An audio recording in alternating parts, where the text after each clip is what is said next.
people want to know who won the Bills versus the Jaguars game today. Jaguars. As you might see, he's a happy man right now. Thanks, buddy. You have a good one. Well, thank you all for coming. Today, we as Americans stand with the state and the people of Israel in what may be one of their darkest hours. The terrorist attacks that we have seen, and in many cases may still even be ongoing, are barbaric. They have no place in a civilized world. And Israel not only has the right, they have the responsibility to defend themselves and their people. And we need to support that. You're going to start to hear a lot of equivocation over the coming days from the media, from talking heads, from the political left. They're going to blame Israel for this, or they're going to blame Israel for fighting back against Hamas. And part of the reason we're at this point now is because through the years, when things like this happen, the UN and all these failed institutions, they come down on Israel rather than the terrorists. So let's just say we are not going to fall into that trap today. We're not going to fall in that trap days and weeks to come. They can defend themselves, and they should defend themselves, and there's no moral equivalency between the Israelis and Hamas terrorists.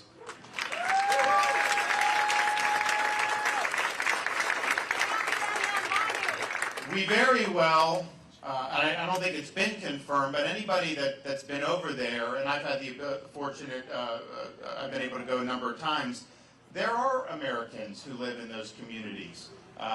We very well may have American casualties. We very well may have had Americans kidnapped.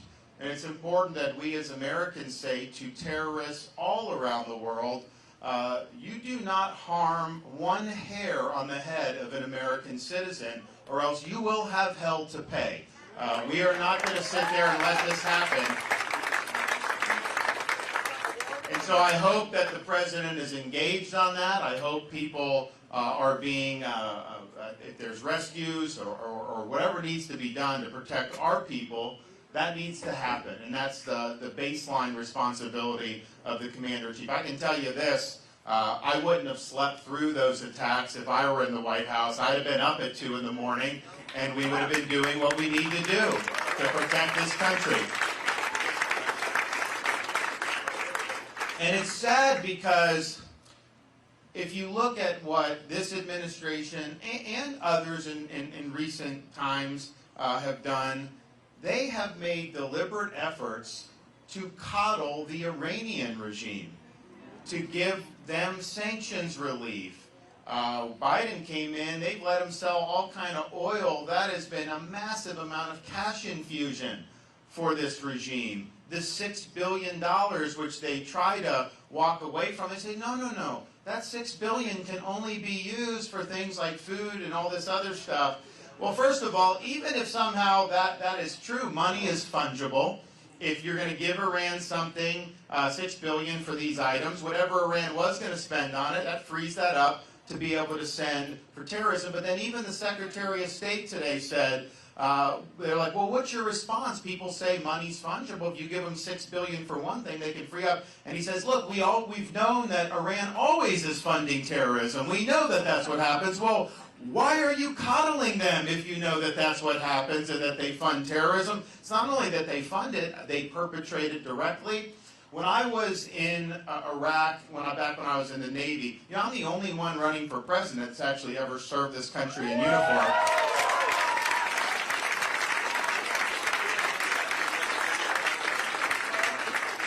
And I'd be the first president since 1988 to get elected who served this country on active duty in a war. And but one of the things I remember from that experience being in places like Fallujah and Ramadi in western Iraq, and there was a lot of emphasis on that part of the country at the time because you had Al-Qaeda in Iraq, you had a lot of things going on. But one of the things I noticed that no one was really talking about a lot at the time, and it still has not gotten the type of scrutiny that it deserves, a lot of the combat deaths we were suffering as Americans were actually, that time, not even at the hands of the Al-Qaeda in Iraq or Sunni insurgents. There were certainly some of those, but most of them were at the hands of Iranian-funded militia groups. They killed hundreds of our service members in Iraq, probably over 1,000 of our service members in Iraq. They were responsible for blowing up the Marine Corps barracks in Lebanon in 1983, killing a couple hundred U.S. Marines, one of the worst attacks against Marines in American history. So time and time again, Iran has killed Americans. So we need to stop this charade that we can be friends with a regime that wants this country's destruction. So stop with sanctions relief. Turn the screws on the Iranians. We shouldn't want them getting any cash flowing into this regime. We know it's going to go to fund terrorism. We know it's going to go to fund things that are bad around the world. So it's a tragedy in some respects to see that, but honestly, these atrocities are things that could have been avoided. Had our administration not been so hell-bent on coddling the Iranians, Hamas, Hezbollah, these guys would not have the wherewithal to mount an attack of that magnitude. So we've got to get our own house in order and stop doing stupid things as a country. Stop shooting ourselves in the foot.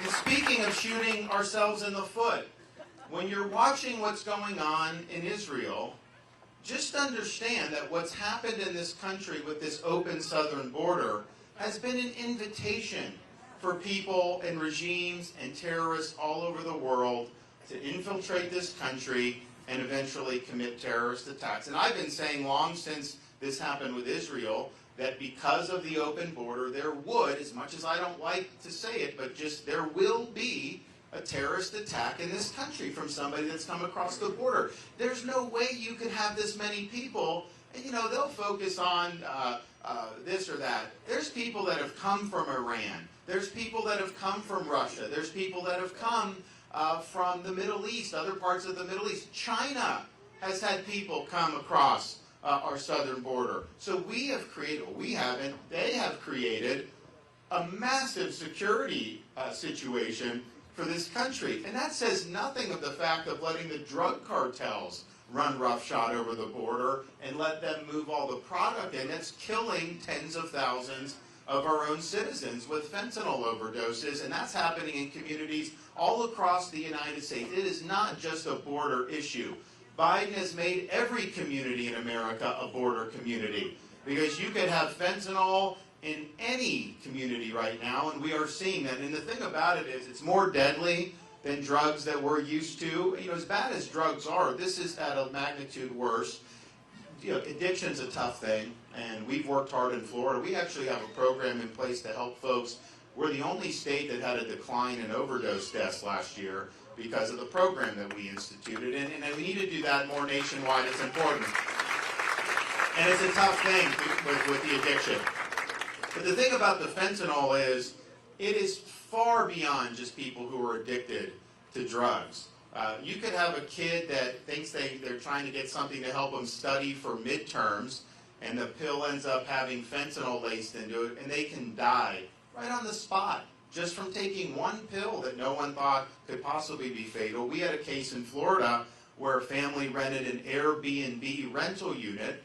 There's an 18-month-old baby crawling on the carpet. Evidently, there was residue from fentanyl left on the carpet. Baby came in contact and died because of that. So can you imagine being a family that's doing that and something like that happens, and yet our ruling class, these DC elites, they just shrug their shoulders. They're not doing anything to try to do that. For us, we're going to treat the southern border like the national security risk that it's become. And we are going to fix the border once and for all. Because I'm sick of hearing about it. We've been hearing about it for a long time.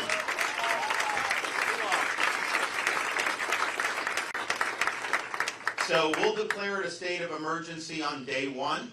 We'll marshal all available necessary resources, including the U.S. military, to the border. We're going to stop the invasion. We're not going to honor these bogus asylum claims. People can file one and wait in Mexico. They are not getting into this country.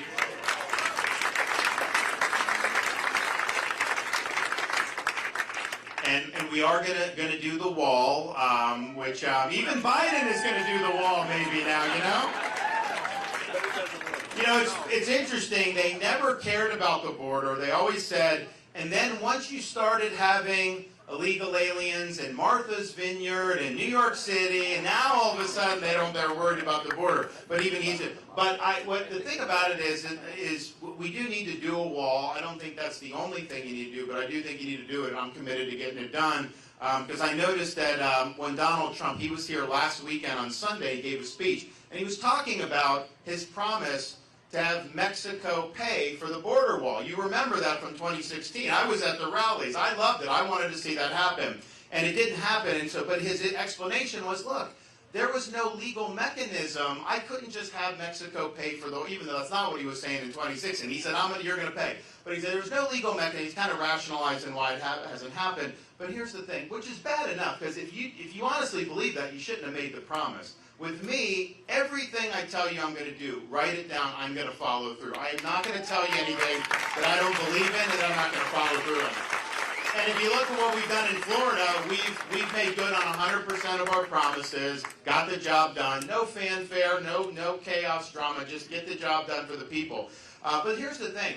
You actually can have Mexico pay for the wall. No, they're not just going to hand you a check. What you do is you impose fees on remittances that people send back to Mexico and Central America and South America. It's billions of dollars you'll raise, and we're going to plow that right in to building the border wall. So not only am I going to keep my promises, I'm going to keep other people's promises too.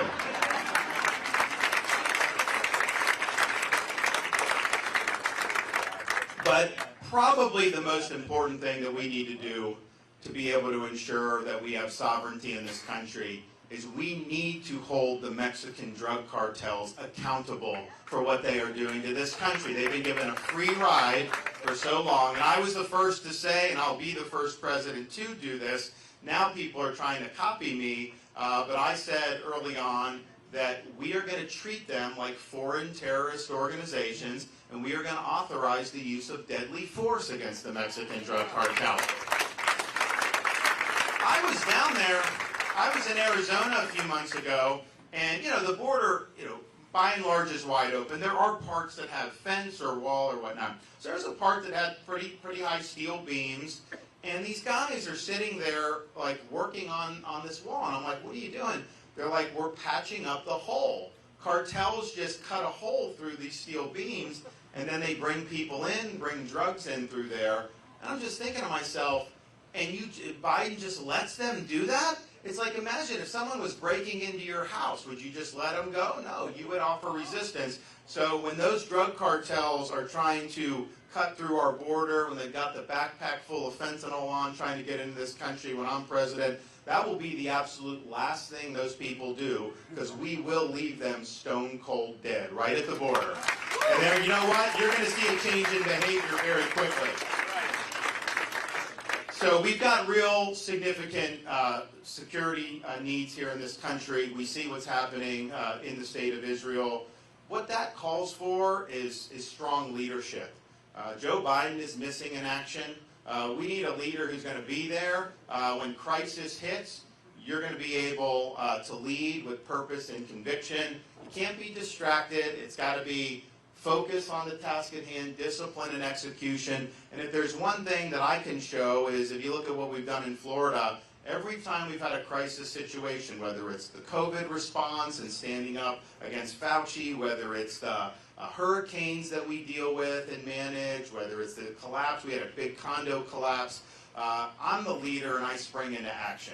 And I'm not going to be missing for that. I will be there and we will see it through. And that's one of the reasons we've been able to handle a lot of these issues, far better than other people have been able to, or other states have been able to. And it just comes down to being willing to lead and doing it well. So I can promise you this, as your nominee, I will get the job done.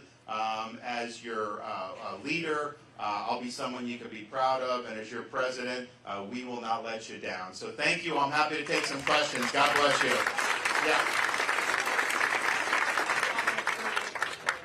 And remember how veterans is like 40 of them commit suicide a day. That's 14,600. 22, I think. So that's less than 14,000. However, the last 3 years,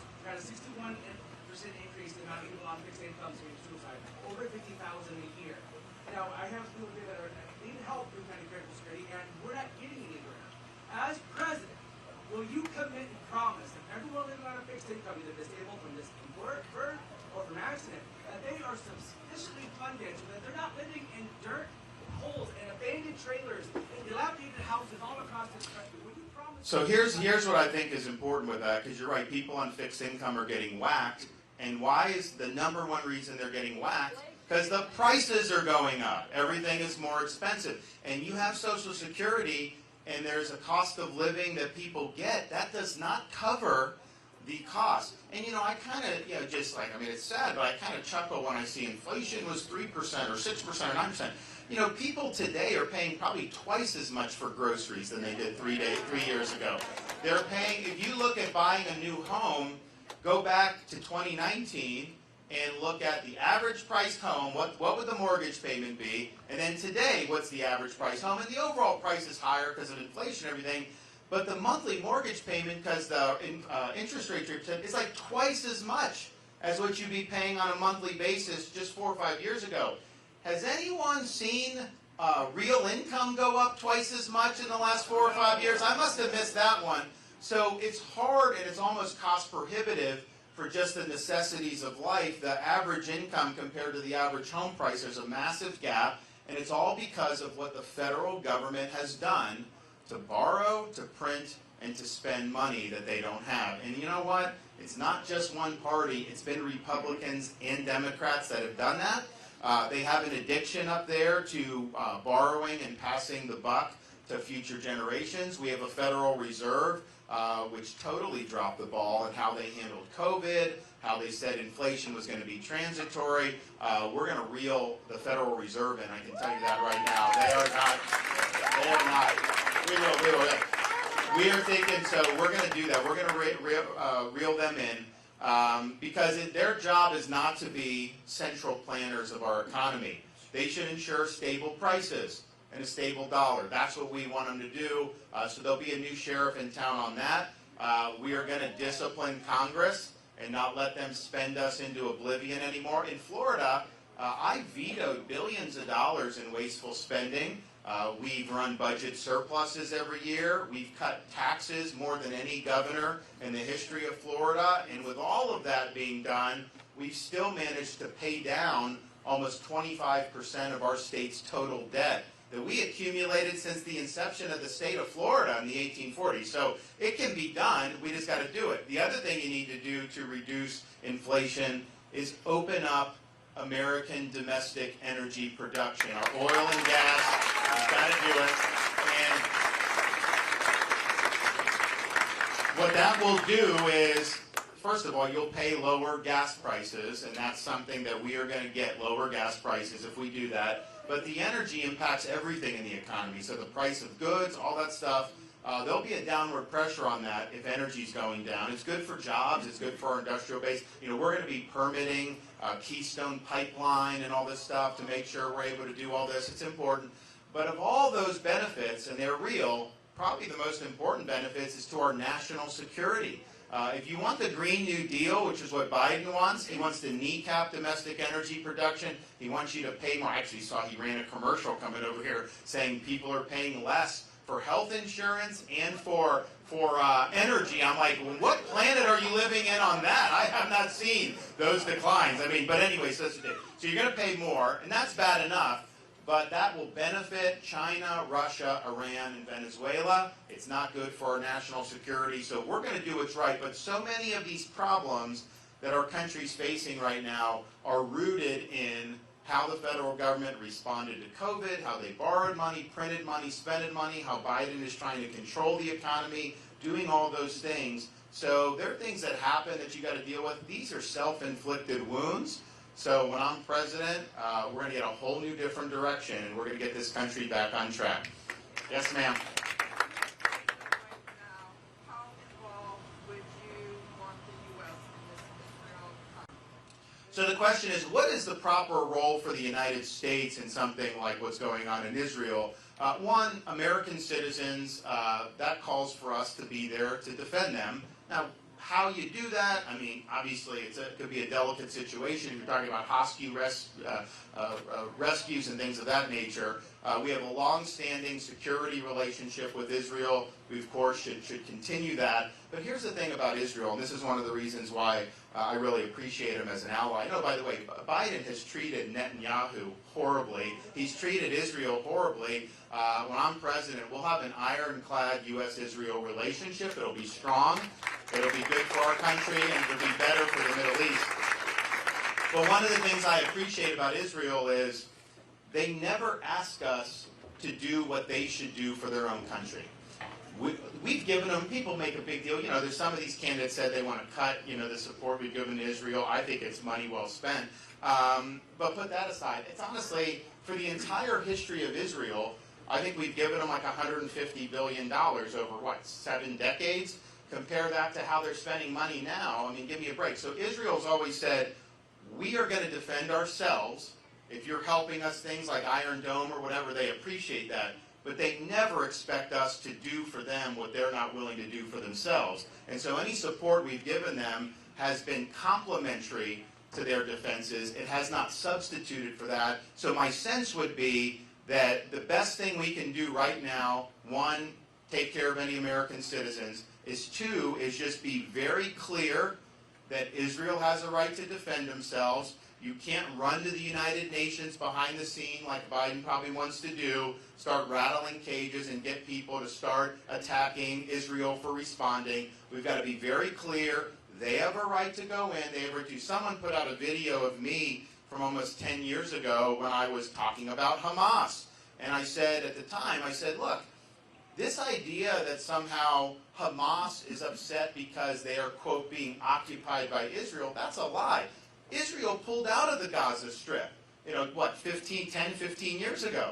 So that's not the reason. That Gaza Strip's actually a very nice area. If they wanted to live in prosperity, they could. But their main thing that motivates them is the destruction and hatred of Israel. That's what motivates those people, so that's what they're doing. But what I said at the time is, it's not enough to just launch a strike. When you're dealing with Hamas, you need to uproot the entire terror networks. And that's what Israel has failed to do, and part of it is because they get a lot of international pressure, not just from the UN, but the Europeans. I mean, we're really one of the few countries that has really been strong with Israel. A lot of them equivocate, and so that's been a problem. So if we just stand firmly on that, I think they're going to be able to win the war against Hamas. I think they're finally going to go and uproot everything they need to do. And here's the thing. These terrorists, the only thing that they acknowledge is strength. They're not going to acknowledge anything else, and now's the time for strength. Yes, sir. Governor, this will be the last question. You address education is challenging. How do you address that? Education is challenges, how we address it in Florida. I'd be delighted to do that. So first, the purpose of our school system should be to educate kids, not indoctrinate kids.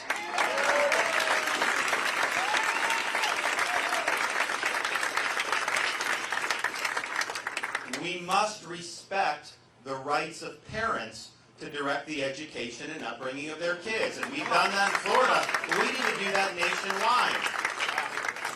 And that includes things like in Florida, we have universal school choice. You as a parent have the right to direct the resources that the state provides to the school of your choice. Maybe that's the local school, maybe that's a different school in your school district, maybe it's a charter school, maybe it's a private school, maybe it's a religious school. It's your money, the parent decides. And since Florida has done that, our education is now ranked #1 in America by U.S. News and World Report.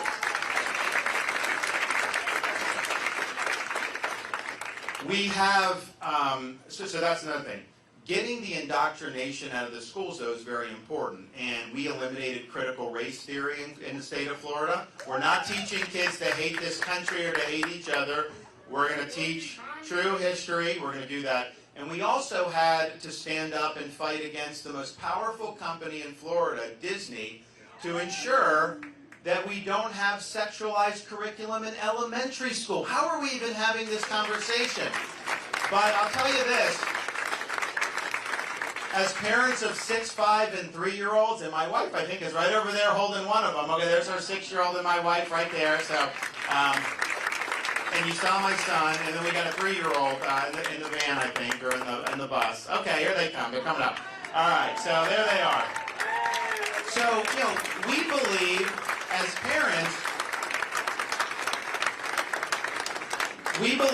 parents that you should have the right to send your kid to school.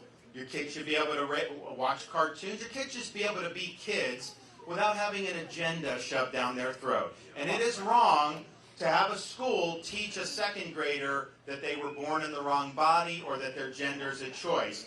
And we had to stand up against Disney to make sure that that didn't happen in Florida, and we did the absolute right thing, and our kids are better off for having done that. Other things we've done in Florida that we need to do nationwide. Not everybody needs to go to a traditional 4-year brick and ivy university. I mean, look, I played baseball in college, I did that, and it worked out fine for me. Well, some people don't think it did. A lot of the left don't think it worked out fine for me, but it's fine. And it's been great, and we have some great universities. But I was taught as a kid, and really a generation, if you don't have that degree, you can't be successful. That's not true. So what we've done is we've expanded workforce education in Florida. You now have workforce education in the middle schools. We're graduating kids from high school with certificates in welding, aircraft maintenance, electrical. They're going in, they're making good money. They end up being entrepreneurs because our state's growing, so they start their own electric company and all this stuff. So we're going to do that, and it's cheaper, and it has better things, and it's honestly good for our industrial base because we need skilled people who can work in industry, and we're going to make that big course correction. But I think about it, it's like, I was taught almost like you're somehow not as good as somebody that went to college, and that's not true. In fact, who's better off? Somebody that goes into a welding program, gets out of high school, is making $75K a year, and will probably be making over $100K by the time they're in their 20s with no debt, or somebody that goes $120,000 in debt with a degree in zombie studies. I mean, let's be kind. I mean, seriously. So let's get rid of any stigmas here. There's different ways you can be successful, and we're going to do that. But speaking of higher education needs to return to its mission, the classical purpose of education, the pursuit of truth, preparing kids to be citizens of this republic, not to impose ideology on the students. So in the state of Florida, we're the only ones in the country, now because of our reforms, all tenured professors must undergo review every 5 years and can be let go for poor performance.